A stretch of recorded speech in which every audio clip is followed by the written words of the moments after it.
Welcome back to the program. Let's go to line 2. Good morning, Danny Dumaresque. You're on the air. Good morning, Patty. How are you? Oh, I'm doing well, thank you. Good man. Yes, I wanted to call, and as you made a point, I wanted to call to give you a review of what happened yesterday at the Public Utilities Board when I had a chance to cross-examine Ed Martin, the now more infamous king of bonuses.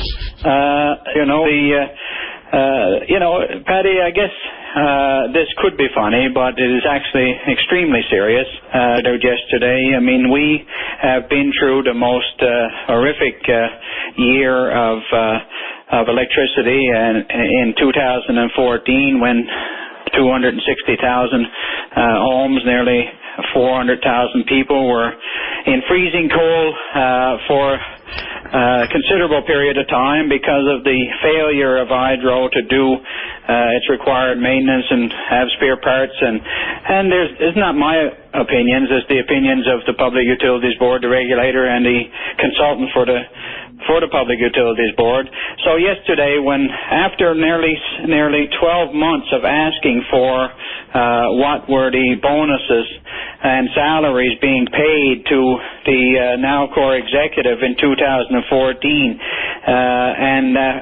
after Hydro saying they would not buy it, yesterday, 2 minutes before the meeting was supposed to open, they finally did provide it. And of course, it's no wonder that they have been trying to hide this information for so long, because what certainly leaped out was the fact that there was considerably higher salaries and higher bonuses paid to the Nalcor executive in 2014 than there was even in 2013.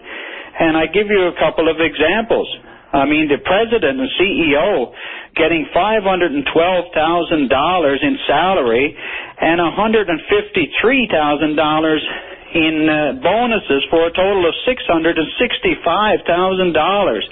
Patty, you do a quick Google on the internet, and you will find that President Obama, the President of the United States of America, is not making over $600,000.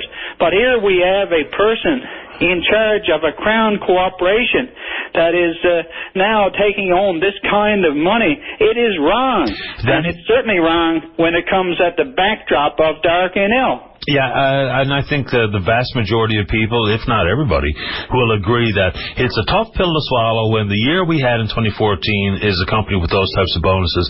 When you ask about them, I know Mr. Martin refers to 2014 being the safest year in the history of the corporation and what have you.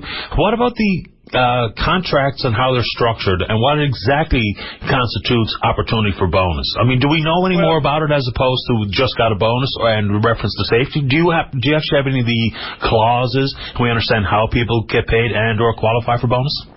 Well, as bureaucrats have been doing quite successfully for many years, and certainly these people over at Nalcor are the professionals at it. They have a lot of paper, and they say, well, there's a balanced approach, and we give so much for safety, so much for reliability, so much for asset management.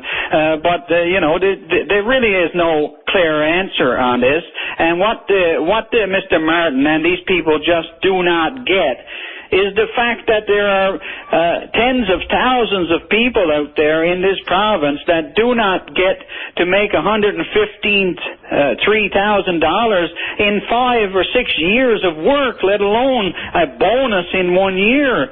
So they just don't get it. Now, they may be able to satisfy their own intellect to say that they can show it on a piece of paper, but it is just not tenable. It's just not right. And as I said, you just can't go back. And two more positions that I note of interest, Patty. The vice president of Newfoundland Labrador Hydro last year took home $250,000, $36,000 in bonus, $23,000 in bonus in the previous year. So in 2013, he took home $23,000 in bonus, and for the worst year ever for something he's so directly responsible for, the generation of power at Holyrood, he actually gets rewarded with another $14,000 or so of bonus. This is just sending the wrong message, and it must stop.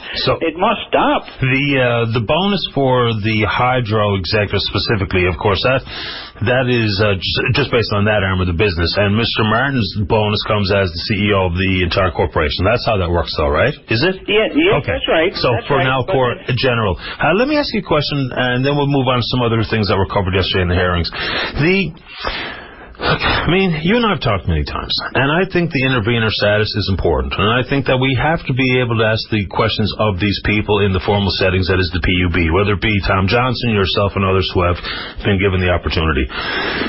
When you made reference to the 3 deaths during Dark NL, is that for show, Danny, or do you actually blame someone at Hydro for those deaths when we had indoor generators and stuff? And I'm asking for a legitimate reason, because sometimes they're the types of things that may derail what should be attention on some of the other issues that are, I would think, pertinent to Nalcor's operation, as opposed to blaming someone for those deaths. Is that how, do you view it like that?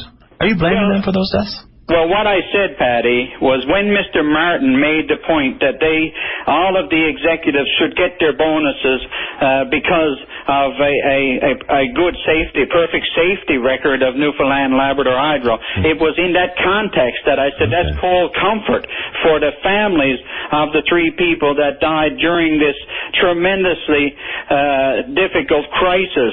And of course, I'm not linking any one person's responsibility with that, but it's just a way to highlight how serious this incident was, how serious it was, and how somebody in this position that's getting $700,000 a year just can't be flippant when he says, well, we got him because of the fact that we had zero lost time in the corporation. That is not acceptable. And the second part about this whole issue, Paddy, is that we can't be rewarding for Dark NL, but the nerve to come back now to the people of the province to ask for more money, to do more of the same, because he said, I'm not giving this up. I'm going to continue as it is. That's what's wrong about this process. And the thing is that we've got legislation allowing these things. This is really something that ends up on the lap of whoever is in government after this next provincial election. Because if we've changed legislation for them to be able to reflect return on investment like Newfoundland Power, it's absolutely deeply flawed. We don't need to have that legislative allowance for Nalcor. This is a political thing that should be dealt with, and I agree with you 100%.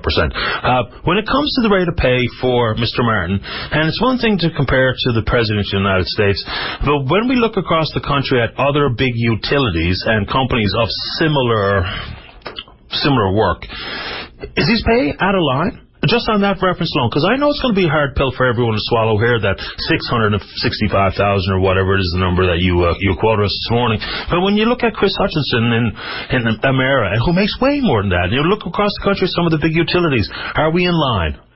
Well, let me say this, Paddy. I understand from seeing the evidence there yesterday, when Mr. Martin assumed this position, when he, I think it's 7 years ago now, when Nalcor came on stream, he was making just over $300,000. So, to me that was a reasonable salary, and it should have stayed around that area. But, to more than nearly double your salary in 7 years between the basic salary and the bonuses, there's no way to justify that. And we are completely different than a private company whose shareholders are out there buying stocks, and as a result of buying stocks, they make money that they can turn around and reward people, because, as you say, with Fortis and other people, they're into any number of businesses all over the world. But this is a crown corporation. This is their own company. And it comes with a history of compensation, fair compensation. When I was on the board, the CEO of the corporation was then making some $200,000. I understand. I was just asking for the comparatives. That's all. We're gone way off base there. We have lost our way. This has now become a rogue corporation. They are over there believing they have endless access to the money pit of government, and they certainly are not conscious of the fact, Paddy, that we are now $1.1 billion in deficit on current account. We're going into probably the 10 most financially difficult years of the last 40 years because we just don't have the money. And to come back now to look on the backs of our people for an increase to pay for this kind of extravagance, it got to end. And the government of the day can step up today. The Premier of this province can step up today, send a directive to Mr. Martin, and if he don't want to accept it, we'll send him some other papers I would submit to the people of the province. It's time that we brought this back in line. And listen, I think that that would be a popular opinion across the province. Nalcor has become a political arm of the party, and not by Nalcor's doing, but by the political operations. And I think that's been poor for everybody, including the ratepayers. I appreciate your time, and I certainly appreciate the work you're doing at the PUB. I look forward to our next conversation. I got to get off to the break.